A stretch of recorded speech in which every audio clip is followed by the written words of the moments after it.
बोलो भारत माता की, भारत माता की, वंदे वंदे। नरेंद्र मोदी जिंदाबाद, अमित शाह जिंदाबाद, डॉक्टर हिमंत बिश्व शर्मा जिंदाबाद। गामियाव जोंनि बिजित गोरा नार्जारिखौ सापर्ट खालामनाय जाबाय। दा जोंनि गामियाव बयबो सापर्ट खालामनांगौ, बयबो मानसिफ्रा ज' जानांगौ, भटखौ पदम बिबाराव भट होनांगौ, बेनो आंनि खावलायनाय।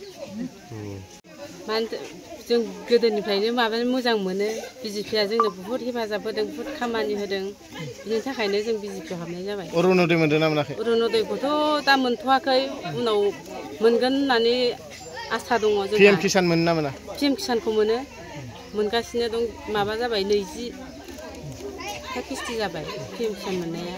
साबेसे जइन जादों नोंसोरलाय? जोङो बेयाव दा 100 दं नामाथाय, 100 जनसो।